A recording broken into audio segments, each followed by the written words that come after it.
अस्सलाम वालेकुम। हमारे औरंगाबाद में हमारे इम्तियाज जलील की हार हो गई। हमारे गद्दार निकले।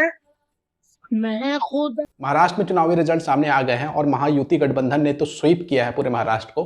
वहीं इंडिया अलायंस महाविकास अघाड़ी बुरी तरीके से चुनाव हार गई है। लेकिन औरंगाबाद सीट की सबसे ज्यादा चर्चा हो रही है और सोशल मीडिया पे देखा जा रहा है कि इम्तियाज जलील के चुनाव हारने के बाद लोग रो रहे हैं, काफी ज्यादा परेशान दिख रहे हैं कि बहुत ही कड़ी लड़ाई में इम्तियाज जलील हार गए हैं। वहीं बहुत सारे लोगों का कहना है कि इम्तियाज जलील को रिकाउंटिंग के लिए अपील करना चाहिए, क्योंकि औरंगाबाद में जो चुनावी रिजल्ट सामने आया है उससे बहुत सारे लोग संतुष्ट नहीं हैं। उनका कहना है कुछ न कुछ खेला हुआ है। साथ ही साथ चुनावी रिजल्ट सामने आने के बाद इम्तियाज जलील ने खुद सामने आके क्या कहा है, आप खुद सुन लीजिए। क्या औरंगाबाद सीट पर दोबारा चुनाव होंगे या नहीं होंगे, और इम्तियाज जलील अगर हारे हैं तो उसके पीछे क्या कारण रहा है, खुद इम्तियाज जलील अपनी जुबानी बता रहे हैं। ये वीडियो काफ़ी ज़्यादा सोशल मीडिया पे वायरल हो रहा है, काफ़ी इमोशनल वीडियो है और बहुत सारी बातें इम्तियाज जलील कह रहे हैं। तो आपसे गुजारिश है कि आप धैर्य बना के पूरी वीडियो देखिएगा, जिससे आपको पता चलेगा क्या इम्तियाज जलील खुद हार मान गए हैं या फिर वो औरंगाबाद सीट पर रिकाउंटिंग कराएंगे, या फिर अगर वो हारे हैं तो किन गद्दारों की वजह से हारे हैं। वो सारी बातें इम्तियाज जलील ने खुद बता दिया है। तो आपसे गुजारिश है कि आप इस वीडियो को आखिर तक जरूर देखिएगा। अस्सलाम वालेकुम वरहमतुल्लाहि वबरकातुहू।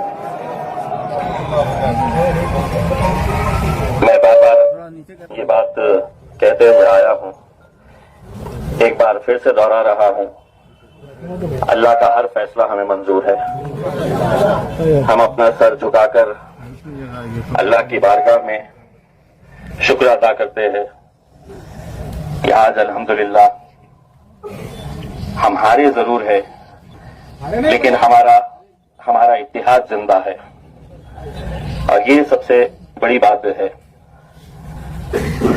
सुल्तान सलाउद्दीन अय्यूबी ने कहा था कि मैं 1000 दुश्मनों से अकेला लड़ सकता हूं, लेकिन हमारी सफों में मौजूद गद्दारों से नहीं लड़ सकता हूं।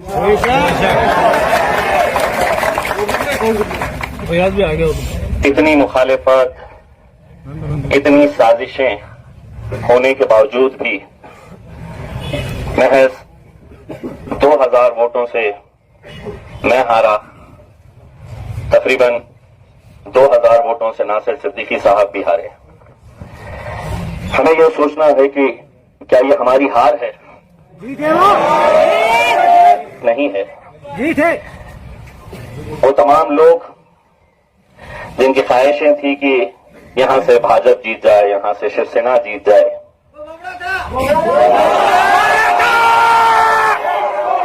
उन्हें मैं मुबारकबाद पेश करता हूं। यकीनन जो गुस्सा आप लोगों के है, जो जज्बात अभी फिलहाल आप लोगों के है, वही जज्बात, वही गुस्सा हिंदुस्तान के हर उस मुसलमान का है जो टुकटुकी लगाए हुए इस नतीजे के ऊपर नजर रखा हुआ था कि यहां के नतीजे क्या होते हैं। कुछ देर पहले हमारे कायद बैरिस्टर असदुद्दीन अवैसी साहब का फोन आया। वो भी कुछ कहने की कैफियत में नहीं थे और उन्होंने कहा कि मैं कुछ बोलने के लायक ही नहीं हूं। उन्होंने ये कहा कि मैं कुछ दिनों में अपनी इस आवाम से मिलने के लिए आऊंगा, आप लोगों का शुक्रिया अदा करने के लिए। मुझे खुशी इस बात की है कि 2014 में, 2019 में, 2024 में वही मंजर, वही माहौल, वही दीवानगी, वही जुनून, वही मोहब्बत, अल्हम्दुलिल्लाह उसमें कोई कमी नहीं आई। सिर्फ अगर कुछ लोगों की तादाद बड़ी है, जिसे हम ये कह सकते हैं कि कुछ लोगों ने सियासत को एक धंधा बना लिया है। आप तसव्वुर करिएगा, अगर ये 15 उम्मीदवार जो मेरे खिलाफ खड़े थे वो अगर नहीं रहते तो इन 15 के 15 का अगर हिसाब किया जाए तो आज हमारी जीत 13,000 वोटों से हम जीतते हैं। एक उम्मीदवार 400 वोट लिया, एक ने 600, एक ने 1000। ऐसा अगर पूरा बेरीज की जाए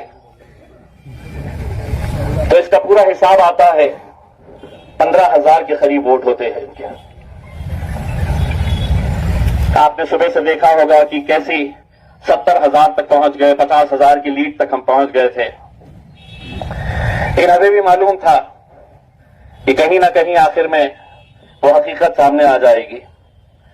मैं तमाम हमारे दूसरे बिरादरी के, दूसरे मजहब के लोगों का तहे दिल से शुक्रिया अदा करना चाहता हूं। लोकसभा के अंदर हमें करीब 90,000 वोट मिले थे। इस बार अगर देखा जाए तो 15,000 वोट जो बटे हैं वो हमारे हिस्से के बटे हैं, यानी कि 15,000 के करीब वोट जो है वो आपके दूसरे समाज के लोगों ने आपको दिया है। हमको ये तय करना है मेरे भाई, आज इम्तियाज जलील है, कल नहीं रहेगा, नासिर सिद्दीकी साहब है। हम कब तक अपनी ये कौम का सौदा ऐसा खुलेआम होता हुआ देखते रहेंगे? इलेक्शन लड़ने का इख्तियार सबको है, लेकिन क्या उसको इख्तियार है कि एक तरफ एक उम्मीदवार 90,000 वोट ले रहा है और दूसरा उम्मीदवार 60 वोट ले रहा है, 90 वोट ले रहा है, 200 वोट ले रहा है? कौन है कि लोग क्यों खड़े रह रहे हैं? नहीं खड़े रह रहे हैं, उन्हें खड़ा किया जा रहा है। और आज कितना खुश हो रहे होंगे वो लोग जिन्होंने इन्हें पैसा देकर खड़ा किया है। कल आप ही के बीच में इन्हें आना है, कल आप ही के सामने इन्हें नजरों से नजरें मिलाना है।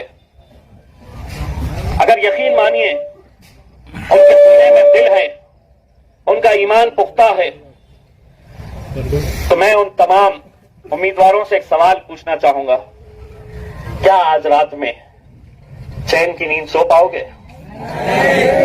नहीं सो पाएंगे, क्योंकि इन्होंने सिर्फ चंद पैसों के लिए अपनी जेब भरने का काम नहीं किया है, ईमान को बेचा है इन्होंने। आज कितनी मुश्किलों से अपनी क़यादत हम खड़े कर पाए थे, लोकसभा में हारे, दोबारा मौका मिला, अल्हम्दुलिल्लाह हम खड़े रहे।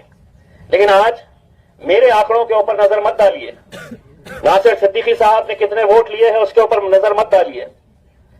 दूसरे उम्मीदवार जो हमारी सफों से आते हैं उन्होंने कितने वोट लिए हैं उसके ऊपर नजर डालिए। इनका हिसाब कौन करेगा? हमको करना पड़ेगा, आपको करना पड़ेगा, वरना दोबारा सभी को पता चल चुका है कि सियासत मतलब दो पैसा कमाने का धंधा हो गया है। कौम गई भाड़ में, इत्तेहाद गया चूल्हे में, हमें कोई लेना देना नहीं है। हमें 100 वोट लेना है, 200 लेना है, 400 लेना है, 600 लेना है, किसी को 3,000 लेना है, किसी को 5,000 लेना है। पहले दिन से ये जानते हैं कि ये जीतने वाले नहीं है, लेकिन अगर ये पूरे अगर मिल जाते हैं तो नासिर को हराने की ताकत रखते हैं।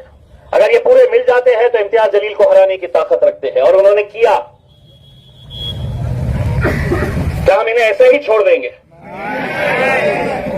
इतना खौफ होना चाहिए इनके अंदर, इतना खौफ होना चाहिए कि एक छोटा बच्चा भी इन्हें पकड़कर, इनका गिरेबान पकड़कर पूछना चाहिए कि तूने मेरे शहर के इत्तेहाद को खत्म किया है, तो खातिर है हमारे इत्तेहाद का। अभी आया पूछने का मेरे भाइयों, मैं ना ये इलेक्शन नासिर सिद्दीकी साहब हारे हैं और ना इम्तियाज जलील हारा है, क्योंकि अगर आपके दिलों से हमारी मोहब्बत अगर खत्म हो जाती तो उस दिन हम अपनी हार कबूल कर लेंगे। लेकिन आज आपकी आंखों के अंदर जो गम और गुस्सा मैं देख रहा हूं वो हमारी जीत की निशानी है मेरे भाई।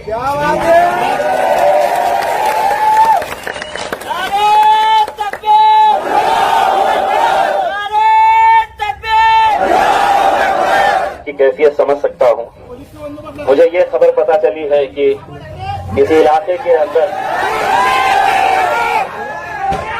इलाके के अंदर हमारी हार के जश्न मनाने के लिए पटाखे भी फोड़े गए, कोई और नहीं फोड़ा है, हमारे ही अपने सफों में मौजूद कुछ लोगों ने ये किया है। लेकिन देखिए, जैसा नासिर भाई ने बताया है, जवाब हर इंसान को देना है, यहां भी देना है और हश्र के मैदान में भी देना है। मैं आप लोगों के इस जज्बात को दिल की गहराइयों से सलाम करता हूं। मैं आपकी मोहब्बतों का एहसान हम कुछ भी कर ले हम चुका नहीं सकते हैं। जो दीवानगी, जो जुनून, क्या आपके पास पैसा ला कर देने की कोशिश नहीं की गई होगी?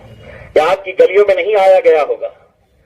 क्या आपके इलाकों में, बस्तियों में आपको नहीं पूछा गया होगा? लेकिन सलाम है औरंगाबाद की उस आवाम का जिसने 90,000 और 70,000 वोट देकर आपने उस पैसे को ठुकराया और उन्होंने कहा कि दुनिया की कोई दौलत हमें खरीद नहीं सकती है, हम अपनी सिर्फ क़यादत चाहते हैं। यहां पर हिम्मत हारना नहीं मेरे नौजवानों, कभी हिम्मत हारना नहीं।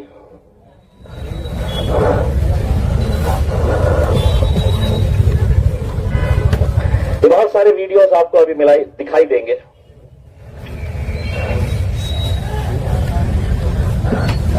यहां पर ये जश्न मना रहे हैं।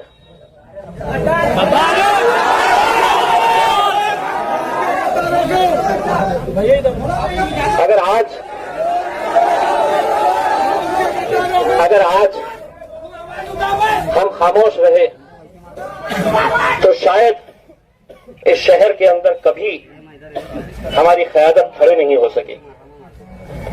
ये जरूरी नहीं है आज, जैसा मैंने बताया है, कि कल हम हो ना हो क़यादत आप ही लोगों के बीच में से खड़ी करनी होगी। लेकिन जो लोग ये साजिशें आज कर रहे हैं, अगर आज इन्हें सबक नहीं मिला तो शायद कल और 20-25 लोग खड़े हो जाएंगे। कैसे घूम रहे थे, कैसे जलसे ले रहे थे, ये जानते हुए कि हम 2,000, 3,000, 4,000 वोट से आगे नहीं बढ़ेंगे करके इसमें। लेकिन आज उनका खतरा बनकर हमारे इस हार के अंदर वो दरिया बन चुका था। बस आप लोगों से यही इल्तिजा है, जाइए अल्लाह का शुक्र अदा करिए। मैंने पहले भी आपसे ये कहा था, दोबारा कह रहा हूं, अपना यकीन अल्लाह के ऊपर से हटाइए मत, अपना यकीन और पुख्ता करिएगा। ये कहिएगा कि अल्लाह का जो भी फैसला है हम सर आंखों पर उसे कबूल करते हैं, हम सिजदे में सर झुकाकर अल्लाह का शुक्र अदा करते हैं। 2 दिन में 2 केसेस मेरे ऊपर रजिस्टर किए। एक बात अच्छी तरह से समझ ले, इम्तियाज जलील सिवाय अल्लाह के किसी के बाप से डरता नहीं है। तुमने सोचा कि केसेस कर देंगे तो मैं खामोश बैठूंगा। मेरी लड़ाई, हमारी लड़ाई हम इंशाअल्लाह जारी रखेंगे और उसके पीछे अल्लाह की ताकत के बाद अगर कोई ताकत है मेरे भाइयों तो ये ताकत है जो हमें हिम्मत देती है। ये आप लोग हैं। मैं ये हार के बाद मैं हर एक को फेस कर सकता हूं, सिर्फ मेरे छोटे बेटे को फेस नहीं कर सकता। बहुत सारे लोगों ने हमारे लिए दुआएं की थी, कितने लोगों ने रोजे रखे थे। मैं इन तमाम लोगों को एक बार फिर से कहता हूं, हमारा यकीन अल्लाह पे है, इसमें भी कुछ बेहतरी होगी जिसकी वजह से ये नतीजा आया है। बस आप लोग हिम्मत नहीं हारना। जब भी मजलिस आवाज लगाई तो लब्बैक कह के कांधे से कांधा लगाकर हमारे साथ खड़े रहना। हम हर मुश्किल का सामना करने के लिए तैयार रहेंगे इंशाअल्लाह। बस आप लोग जाइए, मगरिब की नमाज मस्जिद में अदा करिए, अल्लाह का शुक्र अदा करिए। इंशाअल्लाह जब सूरज डूबता है तो दूसरे दिन फिर उतनी रोशनी के साथ वो बाहर भी निकलता है। आज हमारा सूरज डूबा है, कल इंशाअल्लाह उतनी ही तेज रोशनी के साथ फिर से निकलेंगे। अंदाज वही रहेगा, जलवा वही रहेगा, उसमें कोई कमी आएगी नहीं। उसमें बस आप लोग अपनी हिम्मत को बरकरार रखिए, आगे बढ़िए। और आप लोगों का फिर से तहे दिल से शुक्रिया।